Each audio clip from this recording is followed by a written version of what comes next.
Welcome to the Know. I'm Jeremy Dooley. And I'm Ashley Jenkins. Everyone's playing Pokemon. Nintendo's new console is going back to cartridges, and gamers are arguing about how much space a new peripheral needs in your living room.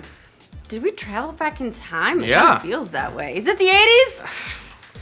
Thanks to a new marketing brochure for the upcoming PlayStation VR, we have some confusing information about just how many square feet you'll need to dabble in Sony's brand of virtual reality. This marketing brochure, spotted by Polygon, comes equipped with an FAQ section regarding everything you need to get the PSVR up and running.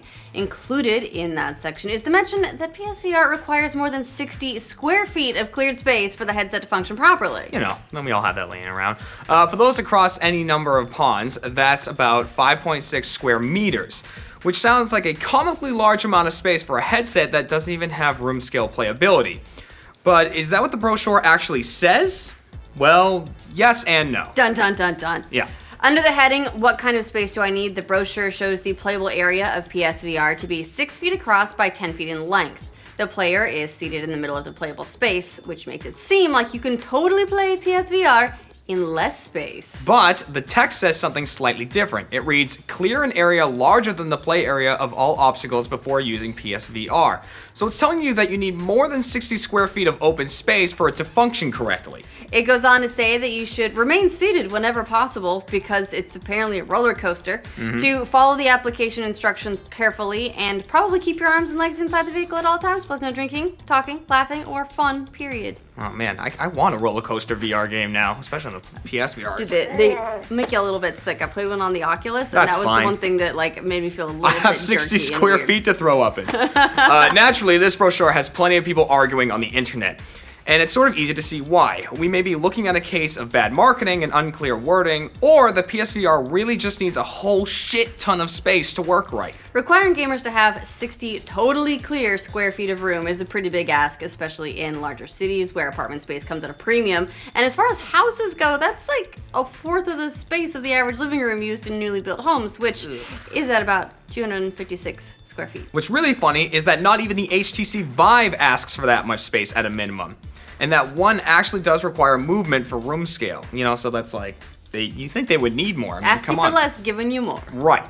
According to the Vive's manual, the headset can function in an area of up to 15 feet by 15 feet, which is 225 square feet or 20 square meters. But at a minimum, which is what we care about in this particular discussion, the Vive operates just fine within a space of 5 feet by 6.5 feet, which is 32.5 square feet, or 3 square meters. That's half of what Sony's asking for with the PSVR. That being said, the Vive instruction manual also asks you to move your couch, set up the base sensors no more than 16 feet apart, or 5 meters, you know, come on, we gotta say both. It also asks you to cover any reflective surfaces and windows, and have plenty of space for the massive set of cords to move freely in your room. So it's no cakewalk either. Yeah, gamers will no doubt remember a similar kerfuffle to PSVR space requirements way back when the Kinect launched for Xbox 360 in 2010, and Sony's headset requires even more space than that. When the Kinect first dropped, people were a little annoyed to find out that it required you to be as far as 8 feet away from your TV to work properly, although it did prove to be a little more forgiving in a real environment. And also had a little bit less fidelity. Yeah. The Wii, on the other hand, only required a minimum of 3 feet of space and a maximum of 10 feet of space for its motion controls, so you don't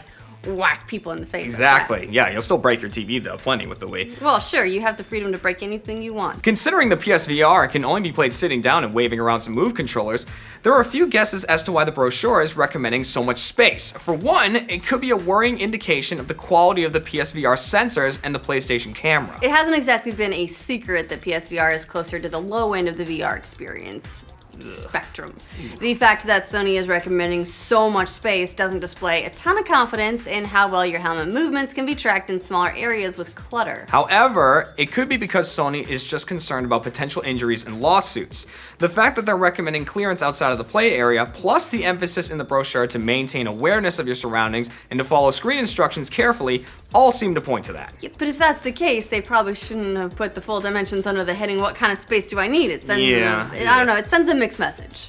Mixed messaging about where you can play while including extra dimensions for safety precautions is something that can easily happen at the corporate level when a brochure is being designed by committee. Either way, it's still possible and maybe even likely that it's more forgiving in an actual living room. Still, the brochure doesn't communicate that super well, especially for something that is supposed to tell you all the reasons PSVR will be awesome. At the end of the day, this is just another one of those early adopter struggles that VR enthusiasts have already resigned themselves to. And it may be one of the things that keeps the medium from growing as fast as analysts have predicted. Yeah, last month, Strauss Zelnick, the CEO of Rockstar's parent company Take-Two, said about as much in a media conference. On whether or not VR is poised for huge growth, Zelnick said, "There is no market for a $2,000 entertainment device that requires you to dedicate a room to the activity. I don't know what people could be thinking." Ooh, it's quite a claim. He went on to say, maybe some of the people in this room have a room to dedicate to entertainment activity, but back here in the real world, that's not what we have in America. And if anybody knows America, it's the guy that helped publish Grand Theft Auto. In all reality, though, on the patch this week, I'm pretty sure we discussed how in 10 years everyone should probably just have it dedicated. Yeah. But that's true. That's what it takes. While the PSVR is not a $2,000 investment like other VR headsets, fortunately doesn't require a super high-end PC, just your PS4. Zelnick raises some good points about the impediments that most people are going to face in terms of space. The hope for many with the PSVR was that it could be much cheaper barrier of entry, not only from a price standpoint, but also a space standpoint. But honestly, anyone jumping into VR is expecting it to take up more room than their ordinary consoles already do. Or they should, if they have any idea what VR is. Yeah. We'll see if this puts people off for a little bit until they hear more about how the headsets actually function in the real world. That'll be a lot easier once it releases, which is going to be in October. Ooh, it's coming up quick. Yeah. Yeah, what do you guys think of PSVR's confusing space requirements? Let us know in the comments. For future updates on virtual reality, because we really like it, like this video and subscribe to the Now. Whoa, man. Where are we? There we go. I literally thought you were just talking to me. I didn't even think you were reading. Great delivery, spot on. That was perfect. I was like, whoa, she's just... Don't do it. Don't leave me hanging. Oh, don't do it. Everyone's doing blah, blah, blah. I was reading like so I could get ahead there. And everyone's going blah, blah, blah, blah, blah, blah.